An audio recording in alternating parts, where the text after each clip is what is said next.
오늘 우리에게 주신 하나님의 말씀은 마태복음 3장 1절에서 12절의 말씀입니다. 신약성경 2면에 있습니다. 마태복음 3장 1절에서 12절의 말씀을 제가 봉독하겠습니다. 그때 세례 요한이 이르러 유대 광야에서 전파하여 말하되 회개하라 천국이 가까이 왔느니라 하였으니 그는 선지자 이사야를 통하여 말씀하신 자라 일렀으되 광야에 외치는 자의 소리가 있어 이르되 너희는 주의 길을 준비하라 그가 오실 길을 곧게 하라 하였느니라. 이 요한은 낙타털 옷을 입고 허리에 가죽띠를 띠고 음식은 메뚜기와 석청이었더라. 이때 예루살렘과 온 유대와 요단강 사방에서 다 그에게 나아와 자기들의 죄를 자복하고 요단강에서 그에게 세례를 받더니 요한이 많은 바리새인들과 사두개인들이 세례 베푸는 대로 오는 것을 보고 이르되 독사의 자식들아 누가 너희를 가르쳐 임박한 진노를 피하랴 하더냐. 그러므로 회개에 합당한 열매를 맺고 속으로 아브라함이 우리 조상이라고 생각하지 말라. 내가 너희에게 이르노니 하나님이 능히 이 돌들로도 아브라함의 자손이 되게 하시리라. 이미 도끼가 나무 뿌리에 놓였으니 좋은 열매를 맺지 아니하는 나무마다 찍혀 불에 던져지리라. 나는 너희로 회개하게 하기 위하여 물로 세례를 베풀거니와 내 뒤에 오시는 이는 나보다 능력이 많으시니 나는 그의 신을 들기도 감당하지 못하겠노라. 그는 성령과 불로 너희에게 세례를 베푸실 것이요 손에 기를 들고 자기의 타작마당을 정하게 하사 알곡은 모아 곡간에 들이고 쭉정이는 꺼지지 않는 불에 태우시리라. 아멘. 윤인영 담임 목사님 나오셔서 주의 길을 준비하라 라는 제목으로 하나님 말씀을 선포하시겠습니다. 할렐루야. 우리 옆에 있는 분과 인사 나누시겠습니다. 사랑합니다. 축복합니다. 잘 오셨습니다. 뵐 때마다 은혜입니다. 고맙습니다. 감사합니다. 오늘 이 시간 하나님께서 우리를 불러주신 줄 믿습니다. 조금은 눈이 와서 조금은 복잡하고 또 혼란스럽고 오는 길도 좀 불편하셨을 텐데요. 오늘 이 시간 이 걸음을 인도해 주신 분은 우리의 걸음을 인도해 주신 분은 하나님이신 줄 믿습니다. 바라고 나기는 오늘 불러주신 하나님께서 주시는 은혜를 다 누리시는 오늘 이 시간이 되시기를 간절히 기도드립니다. 때로 눈이 오면 저는 그 눈을 좀 막 뛰어다녔으면 좋겠다라는 생각을 할 때가 있습니다. 그런데 눈이 오고 또 아무도 밟지 않은 그 눈을 바라보면서 함부로 막 뛸 수 없는 이유가 한 가지 있습니다.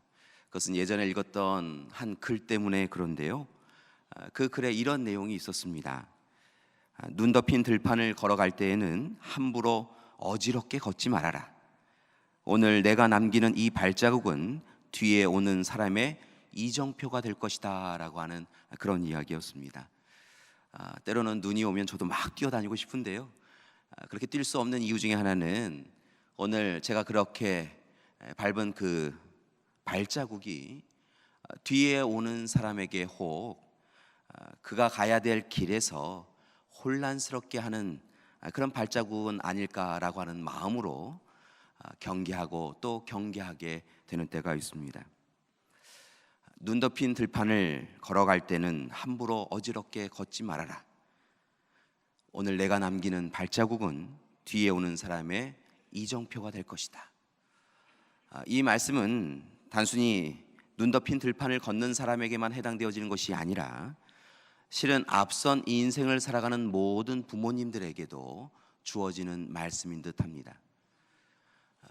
믿음의 다음 세대를 바라보며 그들이 걸어가야 할 길이 어떤 길인지를 소망하며 살아가는 믿음의 부모 세대에게도 이 말씀은 그대로 적합한 말씀인 것 같습니다. 오늘 이 시간 우리가 어떤 삶을 살아가느냐, 어떤 길을 걸어가느냐가 우리의 자녀들에게, 우리의 믿음의 다음 세대들에게 이정표가 되고 있기 때문입니다. 얼마 전 미국 교회에서 예배드리는 이들이 예배 가운데 테러를 당하여서 죽임을 당하였다라고 하는 소식을 들었습니다. 사실은 미국의 어느 한 교회뿐만이 아니라 요즘 전 세계적으로 예배를 드리는 사람들이 테러를 당하여서 죽임을 당하였다라고 하는 이야기가 일상화되어져서 들려오곤 합니다. 참으로 안타까운 일이지요. 그런데 이러한 테러가 어느 한순간 일어나는 것이 아니라 그들의 삶 가운데 매 순간 일상화되어서 일어나고 있는 사람들이 있습니다. 이집트의 토착 기독교 중에 하나인 콥트교도라고 하는 것이 있는데요. 이 콥트교라고 하는 것은 이 기독교의 한 분파로서 여겨집니다. 그런데 이렇게 콥트 교인들이 그들이 살고 있는 지역에서 심각한 차별과 박해를 받고 있음을 봅니다. 콥트 교인이다라고 이야기하면요, 그들은 살 수 있는 그 지역의 울타리가 정해집니다. 그리고 그들이 행할 수 있는 직업도 한정되어지지요. 참으로 가장 힘들고 어려운 일들을 그들은 감당해야 되고요, 조금 여유롭게 살 수 있는 배경이 되어져서 삶의 근거지를 옮길 수도 없습니다. 이렇듯 한정된 공간에서 한정된 일을 하면서 사람들에게 조롱과 멸시를 당하며 그들은 살아가고 있는 것이지요. 거기에서만 끝나는 것이 아니라 그들이 예배를 드리는 동안 무차별적 테러를 당하곤 합니다. 얼마 전에는 IS가 이 콥트 교도들을 예배 가운데 죽였다라고 하는 소식을 듣기도 하였습니다. 이 정도로 핍박과 억압을 당한다고 한다면 제 생각에는 그들의 신앙이라고 하는 부분이 폐쇄되어지고 한정되어지고, 그리고 다른 사람들이 그들 가운데 찾아오는 것을 반겨하지 않고 의심의 눈빛으로 바라볼 것이다라고 생각을 하는데요, 오히려 그들은, 콥트 교도들은 오늘 이 시간 그들의 마음의 문을 활짝 더 열어서 하나님 앞에 예배를 드리고 있음을 봅니다. 특별히 그들은 동굴교회에서 여전히 예배를 드리고 있는데요, 1970년대에 발견한 조그마한 작은 동굴에서 예배를 드리다가 예배를 드리는 사람들이 많아지자 그 동굴의 흙을 더 퍼내어서 이 중동 최대의 규모의 예배당을 그들의 마을에 간직하게 됩니다. 힘들고 어려울 때마다 동굴교회를 바라보면서 위로를 얻을 뿐만이 아니라 그들이 함께 모여서 예배를 드리며 하나님의 뜻을 여쭙고 어렵고 힘든 가운데서도 하나님의 뜻을 결코 잊지 않게 해달라고 간절히 청하는 예배를 여전히 드리고 있습니다. 그들은 종교와 인종의 차이로 인하여서 마음의 문을, 교회의 문을 닫아서는 안 된다라고 하는 귀한 신념을 붙잡고 그렇게 예배를 드릴 때마다 문을 활짝 열어놓고 누구든 그 곳으로 들어와 예배를 드릴 수 있도록 한다고 합니다. 그들이 그렇게 할 수 있는 이유는 딱 하나, 주님께서 그들을 외면하지 아니하고 죄인인 그들을 모른다 하지 아니하고 반겨주셨던 것처럼 이제 그들도 세상에 어떤 사람이든 누구이든 때로는 그들을 해치려고 하는 원수라도 그들을 품어야 된다라고 하는 그 사랑으로 문을 열어놓는다고 합니다. 그들의 예배당 안을 찍어놓은 사진을 몇 커트 본 적이 있는데요, 그들의 예배당 안에 주여 오시옵소서라고 적어놓은 것을 보았습니다. 이렇듯 그들의 예배당에 주여 오시옵소서라고 하며 주님이 예배 가운데 임재하기를 소망하는 것과 함께 그들은 모든 사람, 하나님 앞에 서고자 하는 모든 사람, 그들을 향하여 예배당의 문을 열어놓은 것이지요. 그들처럼, 콥트 교인들처럼 신앙인의 삶이 어떠해야 하는가라고 하는 것을 우리에게 분명히 보여주는 사람들이 있습니다. 때로 종교마저 정치적 도구로 사용하는 사람들이 있는 반면에 때로는 여러 가지 핍박과 억압 가운데서도 그리스도인이라고 하면 어떤 삶을 살아가야 되는지에 대하여 그들의 삶으로 보여주고 있는 이들이 있다는 것이죠. 때로는 죽음의 위협 앞에서도 십자가를 지신 그 주님을 외면하고 회피하고 모른다 할 수 없어서 그 죽음의 두려움을 주님의 사랑으로 이기는 사람들이 있다는 것입니다. 그렇게 그들은 십자가를 지시면서까지 사랑을 보여주신 주님의 삶을 묵묵히 그러나 분명하게 한 걸음 한 걸음 뒤따라가 가고 있는 것입니다. 그리스도인이 걸어가야 할 그 길이 어떤 길인지 자신들의 발걸음으로 보여주고 있는 것이지요. 물론 그들도 처음부터 그렇게 담대하게 그 길을 걷지는 못하였던 것 같습니다. 그들도 두려움에 빠져 있었지요. 그러나 한 사람이, 한 부류가 용기를 내어서 이렇게 사는 것은 하나님이 원하시는 길이 아니지 않습니까?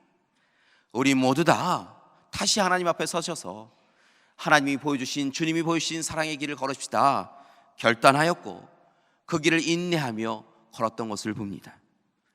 그리고 하나님께서 그들의 모습을 보시며 돕고 협력하는 이들을 보내어 주셨고 함께 걷는 이들을 많게 하셔서 마침내 그들이 걷는 그 길이 그리스도인의 길인 것을 세상 사람들에게 보여주신 것이지요. 이렇듯 그리스도인으로 부름받은 자들이 걸어가야 할 그 길을 한 걸음 한 걸음 묵묵히 걷는 이들이 있는 것을 봅니다. 지금 이 시대에 그렇게 그 길을 걷는 사람이 있는 것처럼 2000년 전에도 주님 오시는 길을 예비하고 준비하고 미리 걸었던 사람이 있었던 것을 봅니다. 2000년 전 이스라엘, 그때도 이스라엘 백성들은 참으로 힘겹고 어려운 시간을 보내고 있었던 것을 봅니다. 로마와 헤롯 왕조의 폭정에 의하여서 그들은 날마다 지치고 고나였습니다. 힘겨워진 경제적 상황 때문에 그들은 날마다 먹을 것에 대하여 걱정하며 살 수밖에 없었습니다.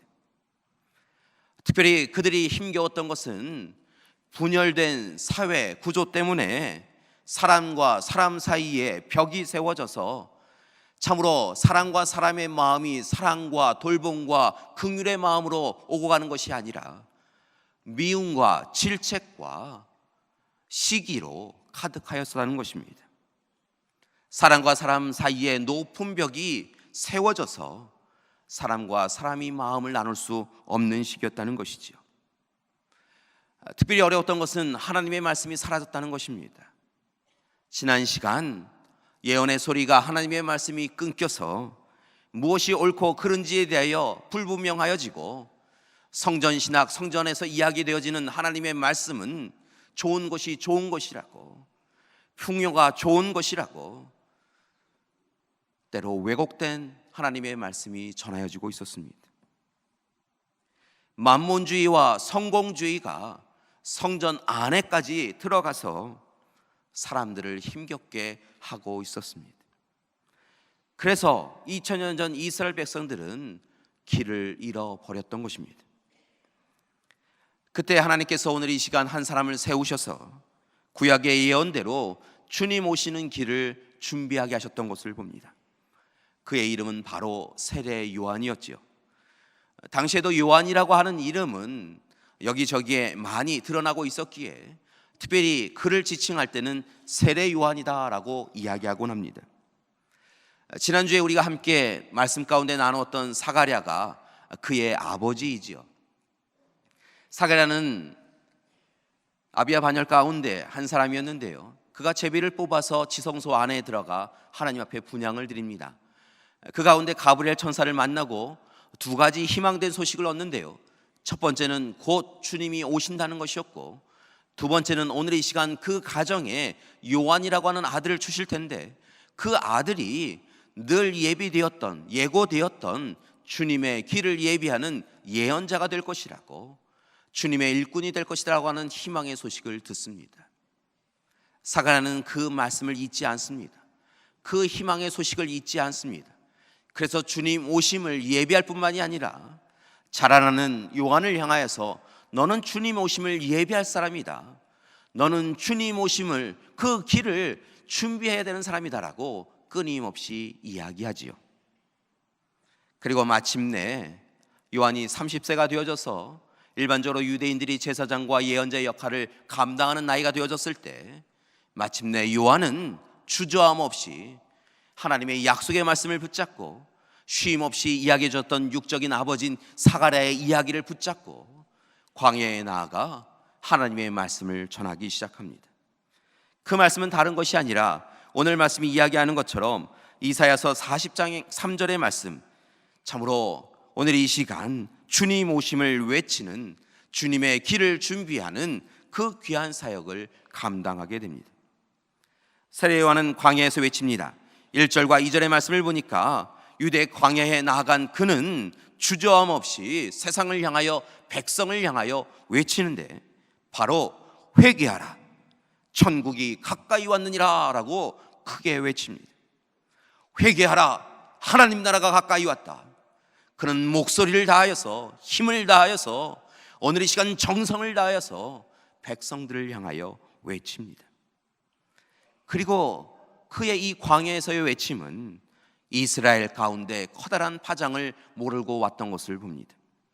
오늘 말씀의 표현을 보니까 그가 외치자 많은 사람들이 예루살렘과 온 유대와 사방에서 척박한 광야로 나왔다라고 이야기합니다. 여러분, 광야에는 옷을 잘 입은 사람이 있는 것이 아닙니다. 거룩한 성전이 광야에 있는 것이 아닙니다. 여러분, 광야 가운데 인정받는 지도자가 이미 있었다라고 하는 기록이 없습니다. 그런데 왜 오늘 이 시간 이렇듯 세례 요한이 광야에서 외치자 많은 사람들이 그곳으로 집중하여 찾아온 것일까요? 이유는 딱 한 가지인 것을 봅니다. 지난 400년간 사라졌던 하나님의 말씀이, 하나님의 음성이 오늘 이 시간 광야에서 들려온다라고 하는 소식이 이스라엘 백성들에게 들려오자 그들에게 뜨거운 마음이 생겨서 하나님의 말씀을 듣고자 하는 마음이 생겨서 광야로 나아갔던 것을 볼 수 있습니다. 절망의 시대, 암흑의 시대, 하나님이 이미 그들을 떠나신 것처럼 참으로 절망이 가득한 그 시대에 다시 하나님의 말씀이 광야에서 들려온다라고 하는 그 소식을 듣고 그들은 삶의 근거지에서 떠나서 하나님의 말씀이 들려오는 광야로 나아간 것입니다. 광야는 그들에게 특별한 의미가 있었습니다. 오래전 이스라엘 백성들이 애굽에서 고통 가운데 있을 때 하나님께서는 그들의 신음소리를 외면하지 않으셨던 것을 봅니다. 하나님은 아브라함과 맺었던 그 계약을 잊지 않으셨던 것을 봅니다. 그리하여 마침내 모세를 보내오셨고 그를 통하여 약속의 땅으로 이스라엘 백성들을 이끌어갔던 것을 우리가 성경 말씀에 볼 수 있지요.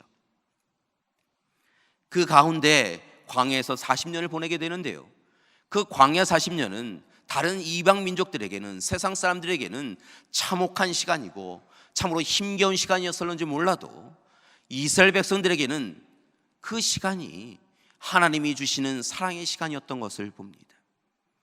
하나님께서 만나와 메추라기를 먹여주시고 불기둥과 구름기둥으로 인도하여 주시고 그들에게 참으로 날마다 새로운 생명 샘물을 허락하여 주시는 것을 그들이 누리면서 그들은 그 광야 가운데서도 하나님이 그들을 잊지 않고 살고 계심을 알았고, 그리고 하나님의 그 사랑 앞에서 하나님의 백성으로 온전히 서 나갈 수 있었던 것을 볼 수 있습니다. 그렇게 광야 40년은 이스라엘 백성들에게 하나님이 그들의 하나님이심을 고백할 수 있는 귀한 시간이었던 것이지요. 그렇게 오늘 이 시간 그들이 비록 가나안 땅에 들어가서 때로는 하나님을 잊어버리고 하나님 없이 살아가는 그런 악한 생활을 살아갈지라도 오늘 이 시간 광야에서 다시 하나님의 음성이 들려온다라고 이야기되어질 때 광야의 하나님을 잊지 않고 광야로 나아가 광야의 그 하나님의 사랑을 누려야겠다라고 결단하였던 것입니다. 그렇게 오늘 이 시간 그들은 절망을 이기고 희망의 소식을 듣기 위하여 광야에 나아간 것이지요. 이제 광야로 나온 이스라엘 백성들은 세례 요한의 음성에 귀를 기울입니다.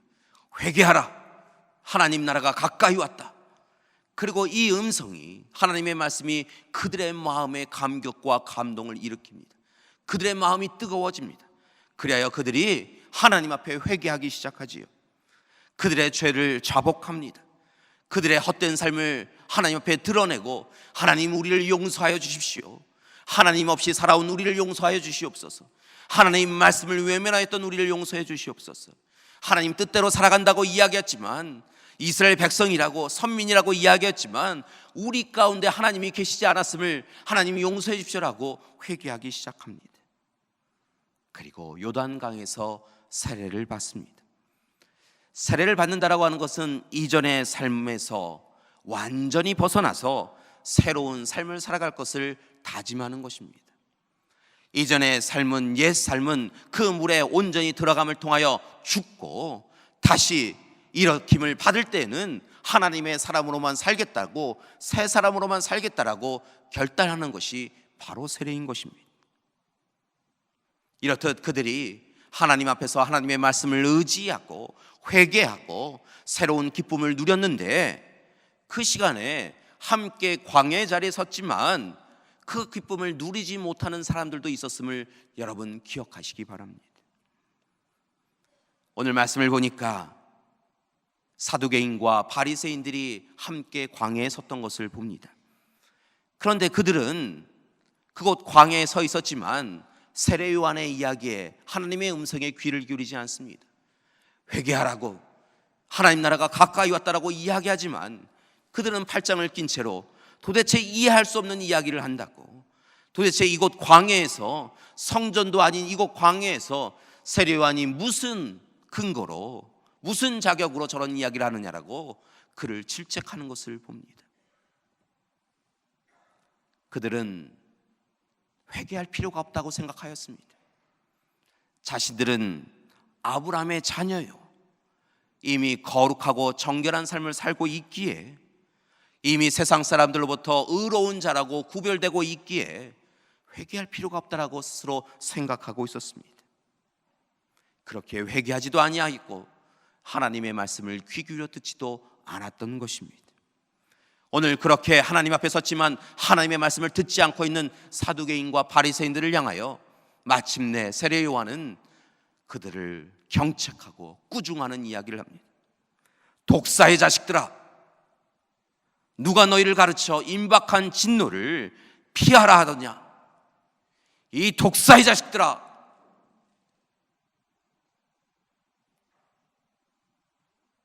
오늘 이 시간 스스로 어렵다고 생각하는 그들에게 세례 요한은 너희가 하나님의 말씀을 듣지 아니하였기에 오늘 이 시간 이미 도끼가 나무 뿌리에 놓여져 있다, 너희를 향한 심판이 곧 임박하였다라고 꾸짖었다는 것입니다. 그리고 이제 백성들을 향하여 다시 고개를 돌린 세례 요한은 소리 높여 이야기합니다. 회개하라고, 천국이, 하나님 나라가 가까이 왔다고. 절망 가운데 살아가는 이스라엘 백성들에게 희망이 시작된다고. 오늘 이 시간 나는 이렇게 주님 오심을 전하는 자로만 서지만 주님이 오시면 세상이 줄 수 없는 진정한 평안이, 진정한 기쁨이 시작되어진다라고 그는 외쳤던 것입니다. 따라서 오늘 이 시간이 더 있다라고 생각하며 쭉정이로 살아가는 인생을 멈추고 알곡으로 살아가야 된다라고, 그날이 곧 임박한다고 전하였던 것입니다. 사랑하는 교회 여러분, 대림절을 지내고 있습니다. 우리는 늘 주님 앞에 설 때마다 주님 우리 가운데 어서 오시옵소서라고 간청하며 살아가고 있습니다. 이 대림절만이 아니라 우리는 늘 주님 오심을 준비하는 사람입니다라고 이야기하며 살아가고 있습니다. 거룩하고 정결한 자로 살아가고 있다 자부합니다. 그러나 여러분, 오늘 이 시간 정말 우리는 주님 앞에 회개하는 삶을 살아가고 있습니까? 회개하라 라는 주님의 음성에 우리의 마음의 찔림을 받고 주님이 이를 어찌합니까? 회개하며 살아가고 있습니까? 혹 이만큼이면 되었지. 적당신앙 대충신앙으로 살아가고 있는 것은 아닙니까? 삶의 안일함과 어리석음을 회피하며 주님도 내 형편 아시겠지 라고 이야기하며 주님과 타협하는 신앙생활을 살고 있지는 않습니까?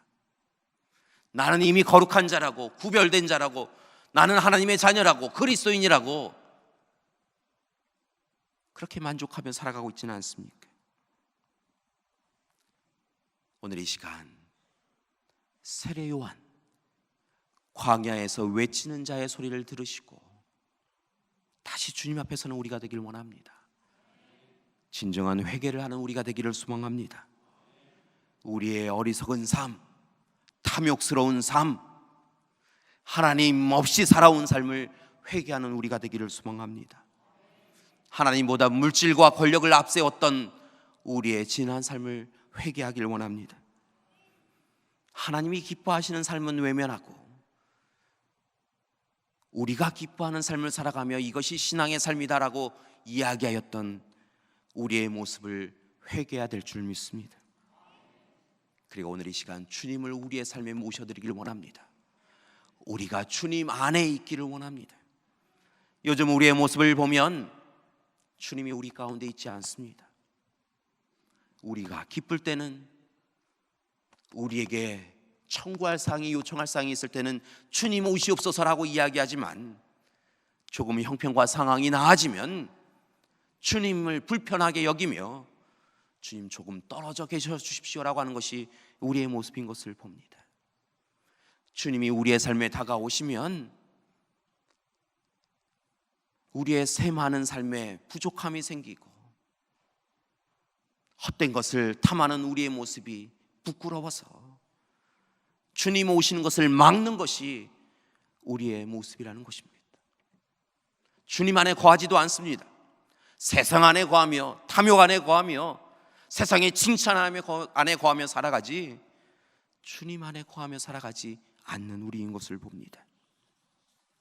사랑하는 믿음의 가족 여러분, 회개하셨다면 이제부터는 주님 안에 거하는 우리가 되기를 소망합니다. 주님을 우리의 삶 중심에 모셔드리고 이제 내 뜻대로가 아니라 주님 뜻대로 살아가는 우리가 되기를 소망합니다. 그리고 이제 마지막으로 한 가지를 더 부탁드리고자 합니다. 세례 요한이 그리하였던 것처럼 오늘 이 시간 우리 믿음의 가족들을 하나님께서 주님 오심을 전하는 일꾼으로 세워주신 줄 믿습니다.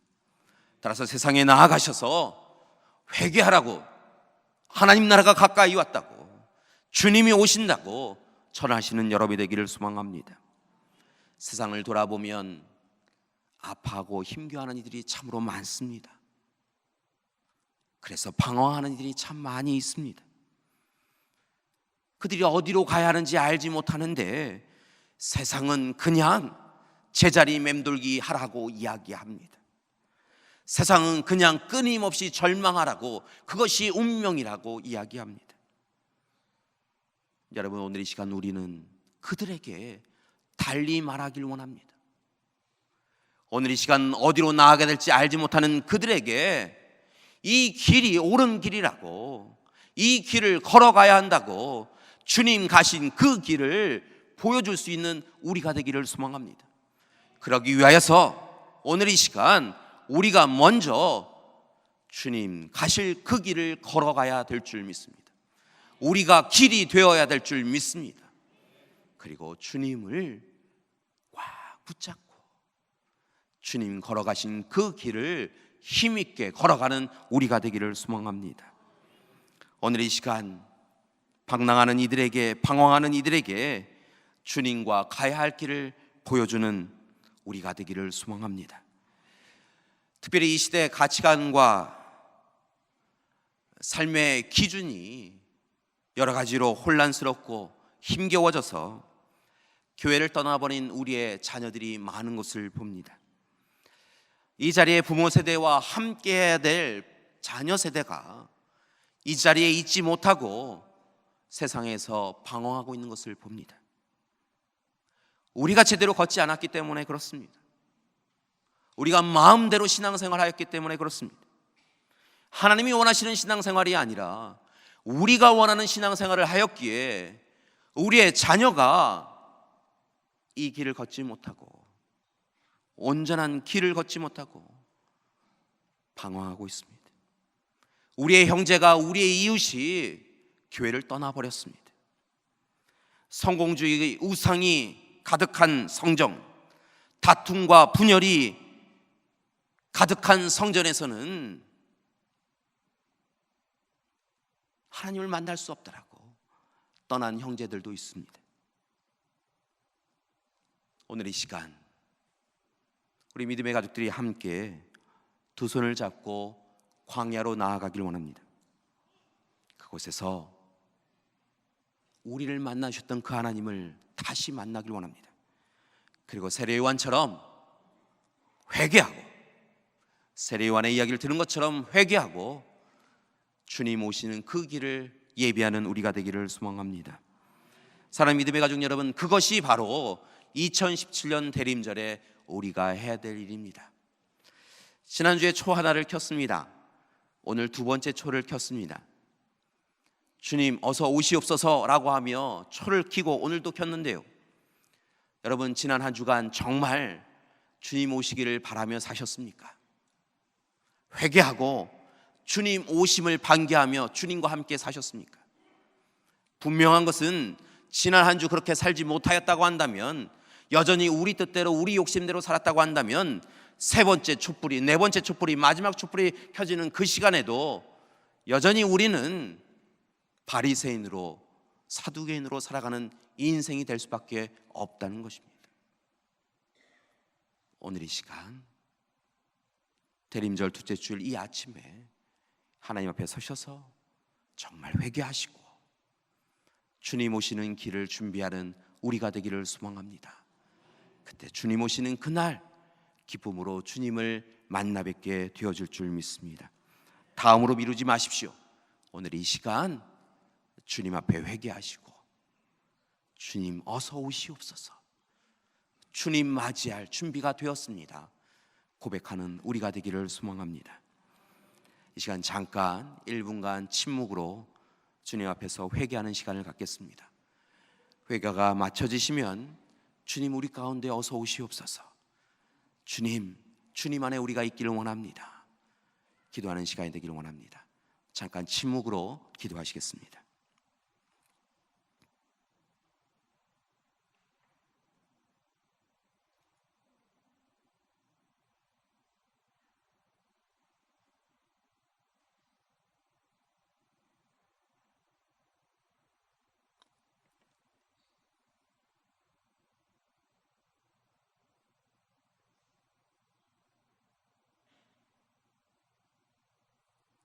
주님, 우리의 죄를 용서하여 주시옵소서. 오늘 이 시간 우리의 회개를 받아 주시옵소서. 이제 주님 우리 안에 와 주시옵소서. 우리가 주님 안에 거하게 하여 주시옵소서. 주님, 이제 주님 오심을 전하는 우리 되게 하여 주시옵소서. 예수님의 이름으로 기도드립니다. 아멘.